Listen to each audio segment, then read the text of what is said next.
So as I'm sure you're already well aware, the $349 billion that was slotted for small businesses through the CARES Act completely evaporated in less than 2 weeks. It was either accounted for or already sent to businesses. Mostly accounted for because only like 8% of businesses have actually been funded yet, but that's a whole other issue. But I keep on hearing stories about how these large businesses were able to apply for this small business program and receive multi-million-dollar paycheck protection loans that can potentially be forgiven and could just be free money if spent on the right things. We saw this with Shake Shack and how they got a $10 million paycheck protection loan. We saw this with Harvard, who they didn't receive a paycheck protection loan, but they were part of the CARES Act, received several million dollars despite having a $41 billion endowment last year.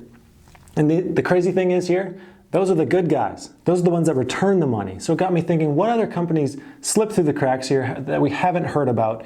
And I started doing some research on it, and there's plenty of other people who are doing research on this too. According to CNBC, at least 75 publicly traded companies have received paycheck protection loans, several of which with market capitalizations over $100 million and assets in the tens of million dollars. These are companies that have actually received the funds. And remember, only about 8 or 9% of companies have actually received funds yet.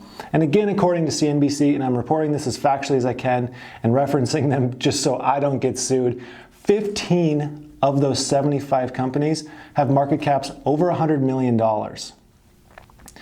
The behemoth of that group being DMC Global with a whopping $405 million market cap, and they received a $6.7 million paycheck protection loan, a loan that can be just basically converted to money in the bank if they spend it on the right things. 75% goes to payroll, the remaining 25% goes to rent or mortgage or utilities or interest expenses. That could ultimately be $6.7 million in their bank account that isn't going to small businesses where, $10,000 might keep the lights on for an extra month or two. DMC Global is a metalworking business with $277 million in assets. So how does a company like this even get a paycheck protection loan? It seems like it would be impossible. Like, how could this company or any of the other 75 possibly apply and get money, especially when there's millions of small businesses who haven't got money? So I did the research on it, and let's start with some basic qualifiers. In order to qualify for a paycheck protection loan, you must, 1, have fewer than 500 employees whose principal place of residence is the United States, and 2, be in operation before February 15th, 2020. So as you see, it doesn't take a whole lot in order to apply for the Paycheck Protection Program.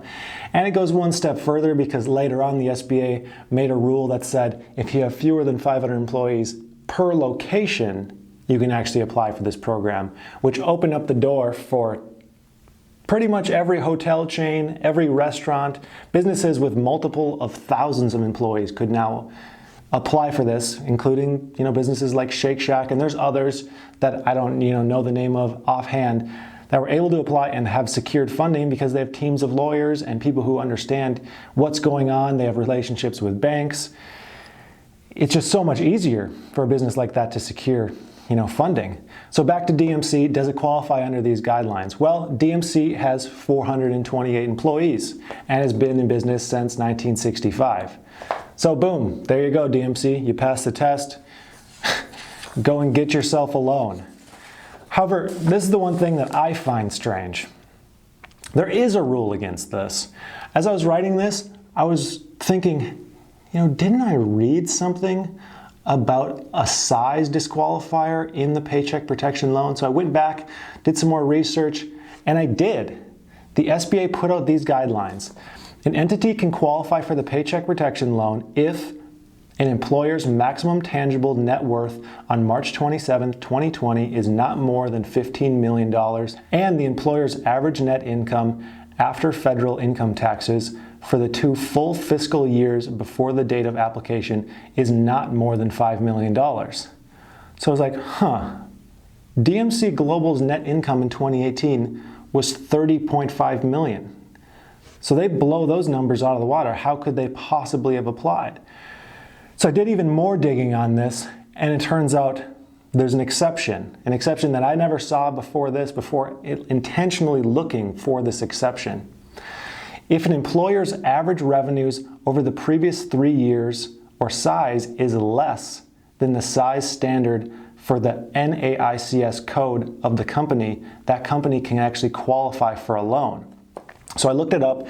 DMC Global's NAICS code is 332999, which is categorized as all other miscellaneous fabricated metal product manufacturing. And the size standard for that is 750 employees. So under this categorization, that makes DMC considered a small business in this category. Now, this is just one of the 75 companies that I did research on. However, I assume that probably all or most of them qualified under similar circumstances that I know for sure I never heard of, and I have been researching this every single day for nearly a month.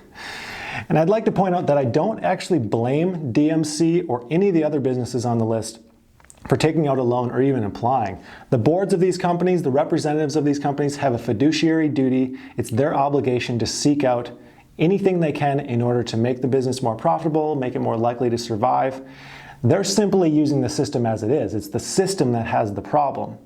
The part that bothers me the most is this money is slotted for small businesses, for mom and pop shops that just don't have the capital to even get to next week. It wasn't meant for businesses to have an extra, 1 or 2% profit this year. So why wasn't there some more rigid safeguards built into this? I mean, if there was enough funding to go around, this wouldn't be an issue at all. Everyone gets a forgivable loan, fine. But, even with the second round of funding coming, it's probably going to run out of money. And there still will be small businesses unfunded and probably more large businesses that are funded because they understand the ropes a little bit better. All that was needed to be done was for the SBA to just have those guidelines, the $15 million and the $5 million guidelines, and just make it rigid. Because there were options out there for mid and large size businesses through the CARES Act. They can get reasonable loans at around 3% interest rate. However, they're not forgivable. They are loans. So again, ask yourself, if you were a representative of one of these larger businesses and you had the choice between a forgivable loan or a loan at a 3% interest rate, what are you going to choose for your company, for your employees, for your own bank account? Of course you're going to choose the forgivable one because that's the option available for you. These businesses that qualify are really left no option but to apply unless they're getting a bunch of heat in the media that's going to cost them more than the loan amount. Otherwise, it's a no-brainer for these guys. It's the system that has the problem. You can only imagine how many people applied for the EIDL grant even though they didn't need it just because free money. That's just how it works. If there's free money, people are going to try and take it. So that's all I have on this. Let me know your guys' thought on it. I'll be really curious to read the comments below and see if any of you have, additional research maybe on other companies that qualify, or I don't know. Your guys' comments are usually really interesting. So let me know. If there's a topic that you guys would like me to do a video on, you can also let me know in the comments below. Until next time, thanks for watching. Hope you have a profitable day.